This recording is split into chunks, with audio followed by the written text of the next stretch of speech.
Hi guys! Today is September 22, 2025. May bagyo tayo ngayon guys. Super bagyo. Bagyong Nando. Malakas ng ulan ngayon dito sa Cavite. Sa inyo kaya guys? So wala tayong magawa kundi ang mag-vlog. So napanood nyo ba guys ang rally kahapon? Diba? Hindi natin maintindihan kung ano na bang nangyayari dito sa Pilipinas. So ang masasabi ko lang, sana alam ni BBM ang ginagawa niya at gagawin niya. Kasi kahit anong gawin din niya naman kasi parang hindi niya pinag-iisipan eh. Parang nakadepende siya sa mga taong nakapaligid sa kanya.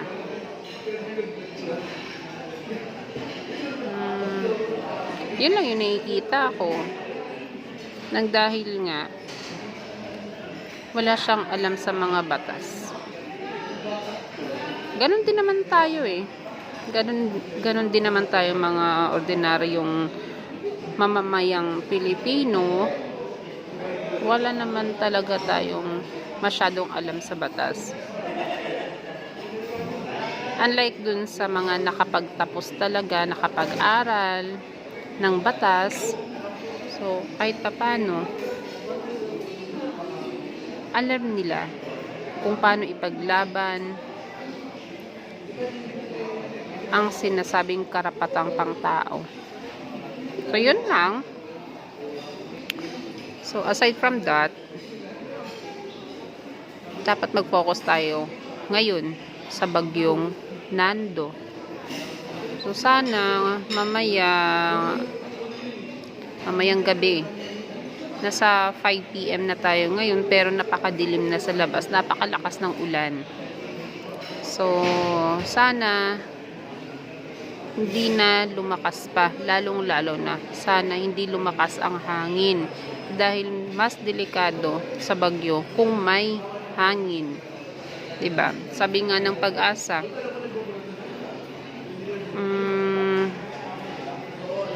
mas lalakas ng dahil nga kasabay ng habagat.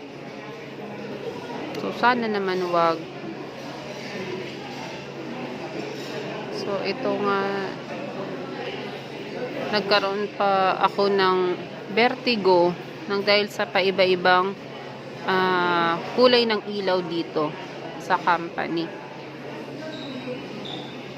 Biglang nag-blast yung utak ko pag nag-iiba yung kulay ng ilaw. So ayun, pumunta akong clinic, okay naman yung BP ko. Yun nga lang talaga sa ilaw siguro, nang dahil nga may problem na yung mata natin. So yung napapansin nyo guys, kung napapansin nyo, hindi talaga pwede na wala akong salamin. Yung iba akala nila pang ano lang, anong tawag dyan? Yung may pa salamin-salamin lang. Yung kantang Bini, salamin-salamin. Yun. Pero naka doble vista pa to baga. Doble vista pa tayo guys. Dahil sabi ni doctor ng EO, thank you EO, hindi na pwede na yung normal lang, yung isa lang or anti-rad lang yung salamin natin. So by December kailangan ko na naman magpa-check kasi baka tumaas na naman ang grado natin sa mata. Dahil nga din guys, every day off, yun, sobrang sakit talaga ng ulo ko. Sabi nga ng iba, dahil daw nasa utak ko na ay, pagka day off sasakit yung ulo ko. Hindi guys. Sino ba yung gustong may sakit ka pag day off? Sige nga. Alam nyo ba, pag day off, nililibang ko talaga yung sarili ko. Nililibang ko. Kaso lang, nung mga nakaraang, day off ko, every 2 p.m. Sobrang sakit na talaga niyan. Sobrang sakit na. Then, sabi ng partner ko, gala tayo, ganun. Kahit pumunta kami ng, gumagala kami, hindi lang ako nagsasalita sa kanya, pero sobrang sakit na talaga. As in, sobra. Pero nang dahil nga gala, minsan lang kasi makagala. Sige, go. Tiisin ko. Baka mawala. Pero hanggang makauwi na lang kami, hindi pa rin natatanggal yung sakit. Pero syempre, itutulog ko na lang. Sabi ko nga lagi sa sarili, itutulog ko na lang to. Ganun yung naging motto din ng anak ko eh. Pag may masakit sa kanya, yung bunso kong anak. Matutulog lang ako, mama. Mamaya pagising ko, wala na to. Yun. Parang yun yung nakuha niya sa akin. Tapos yun. Pero hindi naman talaga as in na masakit ngayon. Yung parang pag nag-iiba lang yung kulay ng ilaw, yun, nagbablast yung dito ko. Sobrang sakit. Yan. Pero bigla na naman nawawala. Tapos yung pag sumasakay kayo ng elevator, yun, na-experience nyo ba yun, guys? Na parang biglang bumabagsak. Yung ganon yung nararamdaman ko. Kaya sabi ng nurse, baka daw vertigo. So, observe ko daw muna kung hanggang mamaya hindi pa rin mawala. Kuha na lang ako ng gamot. Hindi ko kasi sure kung meron pa ba akong gamot ng vertigo dun sa bag ko. Kasi dati, siguro mga ilang years na rin, 2020, tagal na rin na. 20, meron kasi akong vertigo dati. As in, sobra na nag-aalala na rin yung doctor dito. Bakit daw ako naglalakad pa, pumupunta pa rin ng clinic, sana daw nagtawag na lang. Kasi, grabe yung vertigo ko. Yung, akala ko minsan yung ulo ko nasa sahig habang naglalakad. Pero syempre, alam ko naman na nasa tamang paglalakad ako. Yun, ganun yung experience ko. Lahat tinitiis lang kasi sinasabi ko na lang sa sarili ko, mawawala din to. Yun, nawala naman siya kasi ilang days ko din yun ininom. Then nung nag-research ako, sabi is kailangan daw magtubig dahil kulang daw sa tubig pag inaatake ng vertigo or kulang sa tulog. Dati rin, guys, nung estudyante pa lang ako, nung college ako, grabe din yung migraine ko.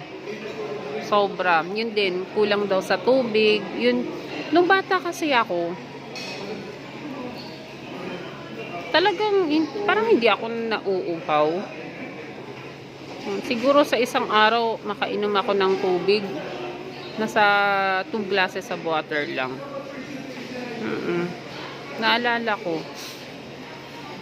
Pero hanggang sa nasanay na lang ako, ayun, okay naman.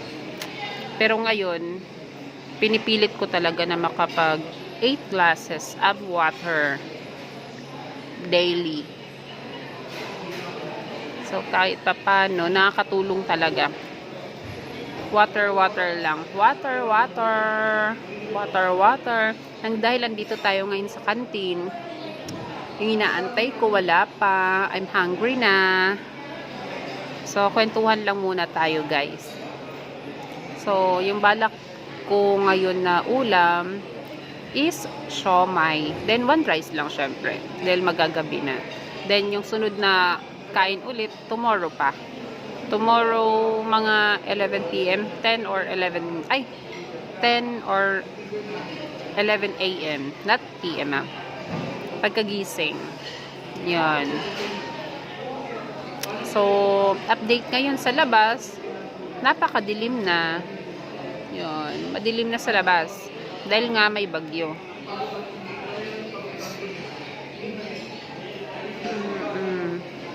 So, ayun din guys, yung sabi nga ng doktor sa akin about sa vertigo, kulang sa tubig and kulang sa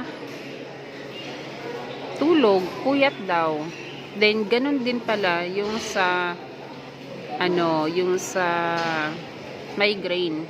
Kulang sa tubig and kulang sa tulog. So, hindi talaga healthy guys ang nagpupuyat. Diba? Ako kasi, sabi ko sa sarili ko, kailangan 11 PM nakahiga na ako. Kaso, parang hindi ko napapansin, 12 na pala. Nasa labas pa rin ako, nasa terrace namin. Cellphone lang, 'di ba? Syempre, yun lang kasi yung time na makapag-cellphone. Kagaya ngayon, hindi pa rin ako nakapag-start sa live ko sa Popo. So, yun, siguro hindi ko magagawa today. Monday talaga, wala talagang time.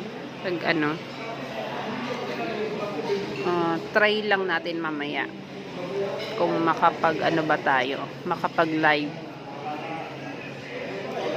So, ayun, mamaya pang uwian natin. Sana tumila ng ulan. So, guys, bye-bye na. Bye-bye. Bye-bye. Bye-bye. Bye-bye. Bye-bye.